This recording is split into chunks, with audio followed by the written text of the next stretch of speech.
He's the first to hit a $400 billion net worth. But this tech titan wants more. I'm talking about Elon Musk. He is building a town, and guess where it is located? In Texas. The US state is home to many of Elon Musk's businesses: SpaceX, Boring, Tesla. They're all headquartered in Texas. So Musk wants to build a town for his employees and call it Star Base. The soft hum of the private jet's engines was like a calming rhythm, perfect for a smooth journey above the clouds. Among the handful of passengers enjoying the luxurious surroundings was none other than Elon Musk, the genius behind Tesla and SpaceX. Elon Musk has launched rockets, built a major car company, bought Twitter and turned it into X, planted a chip in the human brain, and helped Donald Trump win the presidential election. What next? What will Elon Musk do next? Seated by the window, he seemed lost in thought, perhaps brainstorming his next groundbreaking idea. But little did he know, this flight was about to take a surprising turn. As the attendants moved gracefully, offering drinks and snacks, an unexpected voice shattered the tranquility. A man, dressed in designer clothes but carrying a surprisingly bitter attitude, decided to direct his frustrations at Musk. His voice grew louder, filled with mocking tones, accusing Elon of being overrated, his success a mere stroke of luck. Passengers exchanged uneasy glances, unsure of what to do. But Musk? He stayed calm, his expression unbothered yet focused. He allowed the man to continue, his patience surprising everyone. Then, just as the tension reached its peak, Elon leaned forward slightly, his voice steady but firm. What he said next left everyone on the flight completely stunned. This wasn't just a clapback, it was a masterclass in handling criticism, delivered with such poise that even the insulter couldn't help but fall silent. How did Musk turn the tables? What was it about his response that left an entire cabin speechless? Stick around, because this story will remind you why Elon Musk isn't just a visionary in technology, but also a master of composure. Elon Musk quietly took his seat in the first-class cabin of a flight bound for Los Angeles. With a plain hoodie, jeans, a small bag, and a book in hand, he didn't attract much attention. Despite being one of the most recognizable people in the world, Elon carried himself with remarkable humility. His demeanor was calm, almost ordinary, as if he was just another passenger heading home. Across the aisle sat John, a businessman in his mid-40s who radiated confidence or perhaps arrogance. Dressed in a perfectly tailored suit, a luxury brand tie, and a gold watch that caught the light with every movement, John exuded wealth and status. As he settled into his seat, he couldn't help but notice Elon. To him, the casually dressed man seemed entirely out of place in such a luxurious setting. John's curiosity grew with every glance. Who is this guy? He thought, glancing at Elon's plain hoodie and scuffed sneakers. Doesn't look like someone who belongs in first class. Unable to hold back, John leaned over and said with a smirk, "Hey there, buddy. Not to pry, but first class isn't exactly cheap. What do you do for a living?" Elon looked up from his book, his expression polite. "I work in technology and space exploration," he replied simply. Sure seems like it. Using his new political power, Elon Musk flexed on congressional Republicans, spread misinformation about the plan on X, and then the chaos nearly threw the government into a shutdown tonight. John raised an eyebrow, clearly unimpressed. "Space exploration? Like rockets and stuff? That's interesting," he said, his voice dripping with skepticism. "So, you're part of some small tech startup? Those don't usually pay enough for a seat like this." Elon remained calm, his expression unchanged. "I run a few companies. One of them focuses on building reusable rockets," he said. John chuckled, leaning back in his seat. "Reusable rockets? Sounds like a pipe dream. Let me guess you're one of those dreamer types, always chasing big ideas but never making any real money," he said, shaking his head. Elon didn't respond. He simply smiled faintly and returned his attention to his book. But John wasn't done. Emboldened by Elon's silence, he continued, his voice growing louder. "People like me built real industries, things that matter. I've been in business for over 20 years. First class is for people like us." the ones who make things happen, not for folks wasting money on fantasies. By now, a few other passengers were paying attention. Some looked uncomfortable, while others glanced at Elon with recognition. It seemed they knew who he was, even if John didn't. Feeling confident, John gestured at Elon's hoodie. "Let me give you some advice, kid," he said in a condescending tone. "If you're going to sit in first class, at least dress like you belong. Otherwise, people might think you're in the wrong seat." Elon paused, closed his book, and looked up. His calm demeanor hadn't changed, but there was a spark of something in his eyes, perhaps amusement, perhaps something sharper. What happened next would leave everyone on that plane speechless. Elon smiled again, his expression calm and unbothered.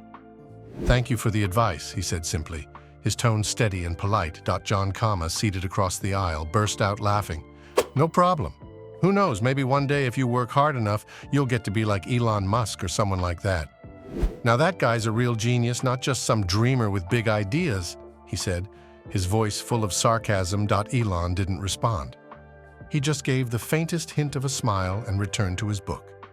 The other passengers exchanged knowing glances, some whispering to each other. A quiet buzz began to build in the cabin as they waited to see how this unusual exchange would play out. As the plane reached cruising altitude, the flight attendant moved through the aisle, offering drinks and making sure everyone was comfortable. When she reached Elon's seat, she stopped briefly and smiled warmly. "Mr. Musk, can I get you anything now?" she asked politely, her tone respectful. Elon looked up and shook his head. "No, thank you, I'm fine for now," he replied kindly. John's sharp eyes caught the interaction. He leaned back in his wide leather seat, a curious smirk forming on his face. He had noticed the subtle respect in the flight attendant's demeanor and found it odd. What made this casually dressed man so special? Deciding to dig deeper, he leaned forward again. "So, space exploration, huh?" he said, his voice dripping with doubt. "You're serious about that? Doesn't seem like the kind of thing people make money from." 1 in 20 Americans now usually work from home. That's according to the Census Bureau. And telework has recently overtaken public transit as the third most popular commuting method in the country. Still, though, 3 in 4 workers, or more than 111 million people, drive alone to the office or the factory every day. Elon glanced up from his book, his calm features unchanged. "It's not about making money," he said evenly. "It's about creating a sustainable future for humanity." John chuckled, shaking his head in disbelief. "A sustainable future? Come on, man. That sounds like something straight out of a science fiction movie," he said, gesturing broadly. The gold watch on his wrist caught the light, gleaming as if to underline his point. Real industries are about profits and tangible results, not pipe dreams and idealism. Elon's lips curled into a faint smile. Without saying a word, he returned his attention to his book. His silence seemed to bother John, who was fishing for a reaction. Meanwhile, other passengers were becoming increasingly interested in the conversation. A few exchanged glances, whispering among themselves. Some of them recognized Elon but chose to stay silent, watching the interaction unfold with growing curiosity. Feeling emboldened by Elon's lack of response, John leaned forward again, determined to press on. "Look," he said, his tone now condescending. "I've been in business for over 20 years. I've built things that matter, industries that create jobs, and products that people use. First class is for people like us, the ones who make things happen, not for folks wasting money on fantasies." The cabin grew quieter as more passengers began to listen.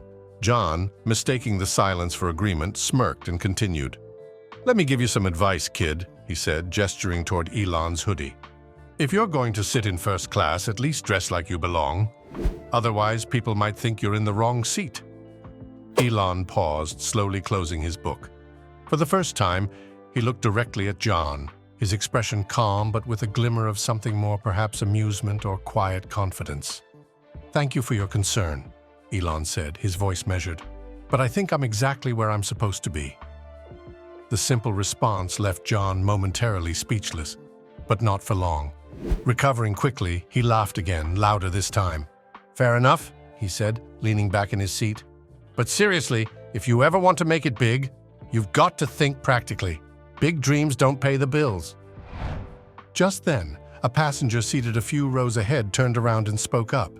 "Excuse me," she said, her voice kind but firm. "Do you know who you're talking to?" John frowned, clearly annoyed. "Why does it matter?" he replied. The woman smiled. "That's Elon Musk, the founder of Tesla and SpaceX. He's not just talking about rockets, he's building them, and he's already changing the world." A hush fell over the cabin.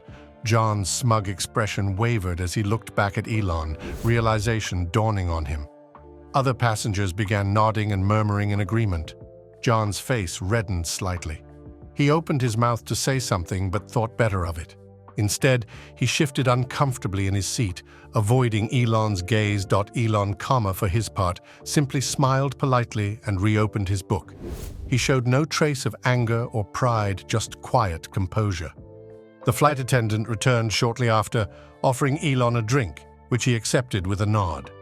For the rest of the flight, John stayed unusually quiet, his earlier confidence replaced by awkward silence.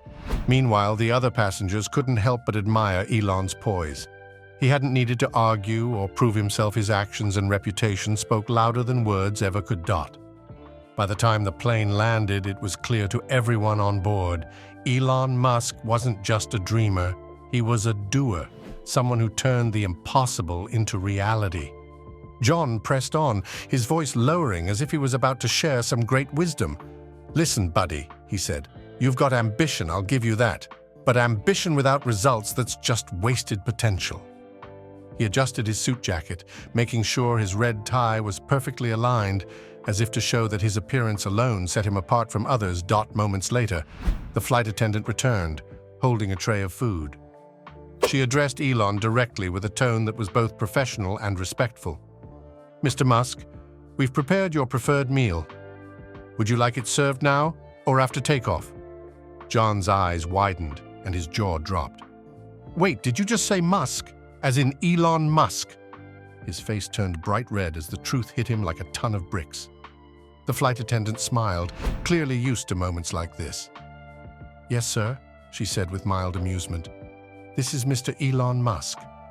She then turned back to Elon and, maintaining her polite and professional demeanor, added, "I'll bring your meal after takeoff as you requested." Before walking away gracefully, John sat there utterly speechless. The whispers among the other passengers grew louder. A few began discreetly reaching for their phones, snapping photos of Elon from their seats. John, flustered and now fully aware of his mistake, tried to regain some of his former composure, but it was clear that his confidence had evaporated. I didn't realize, I didn't know," John stammered, his voice shaky as the humiliation of the moment settled in. Elon, however, was unfazed. He leaned back in his seat, his expression calm and unbothered. "That's okay," he said in an even tone. "I find that people often judge based on appearances.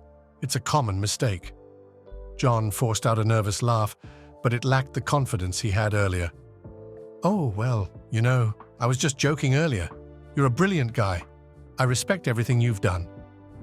Elon nodded politely, his tone neutral. "Thank you," he said, picking up his book again without missing a beat. "But for the record, reusable rockets aren't impossible." John sank lower into his seat, feeling completely exposed. His earlier bravado had been stripped away.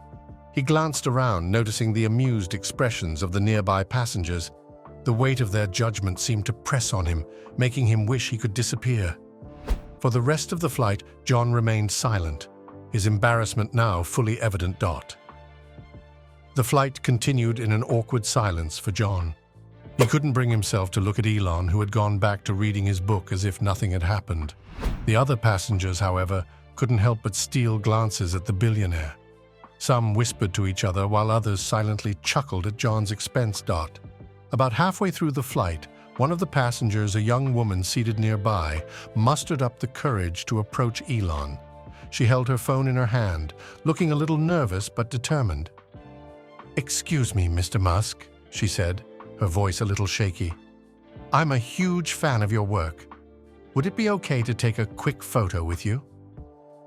Elon looked up, offering a warm and kind smile. Sure, but let's keep it quick so we don't disturb the other passengers. The young woman beamed with excitement as she snapped a selfie with Elon. Several other passengers who had been hesitant at first now started lining up to take their turns. Before long, a small group had formed in the aisle, all eager to meet the man who had revolutionized the tech world. John, meanwhile, sat frozen in his seat, watching the scene unfold. His earlier arrogance was gone, replaced by a deep sense of humiliation. He realized just how foolish he must have sounded, lecturing someone like Elon Musk about success and hard work. One of the passengers in line leaned over to John and whispered, "Can you believe it? That's the Elon Musk, the guy who built Tesla, SpaceX, and so much more. And you were giving him advice?" The man chuckled to himself, shaking his head before continuing on his way. John, still too stunned to respond, just stared at the aisle, his face flushed with embarrassment. After the small commotion died down, Elon turned briefly to John. His expression was neutral, but there was a glint of understanding in his eyes. "You know," Elon said casually, "I don't hold grudges. It's good to challenge people sometimes. It keeps things interesting." John forced a weak smile, nodding silently. He wanted to say something clever, something to redeem himself, but the words never came. The weight of his earlier actions had left him speechless. As the plane began its descent, the flight attendant returned to hand Elon a small card, thanking him for flying with them. She addressed him as Mr. Musk once again, making sure that everyone around him could hear it. John's embarrassment deepened even further. He slouched in his seat, wishing he could vanish. The flight attendant's voice echoed in his mind, "Mr. Musk." The phrase felt like a reminder of how much he had underestimated the man sitting across from him. When the plane finally landed and the passengers began to disembark, Elon stood up, grabbed his small bag, and turned to John with a polite smile. "Safe travels," he said, his voice kind, but without a trace of superiority. John could only nod, still too stunned to speak. He watched as Elon walked away, several passengers following behind him, casting admiring glances at the man who had just shown them all a lesson in humility. As John sat there, motionless in his seat, he reflected on the lesson he had just learned. He had spent so much time judging others based on appearances, never realizing that his assumptions could be so wrong. And yet, in this moment, he had learned something important. Never judge someone by how they look, and sometimes it's better to keep your mouth shut. For the first time in years, John felt truly humbled. As he left the plane, his thoughts lingered on Elon Musk's calm composure and the respect he had earned, not by boasting about his achievements, but by simply being who he was. John knew he had a long way to go to reach that level of grace and self-assurance, but he promised himself one thing: he would never underestimate anyone again. The next time he found himself sitting in a first-class cabin, he would remember this moment and be a little bit more careful with his words. After all, you never know who you might be sitting next to.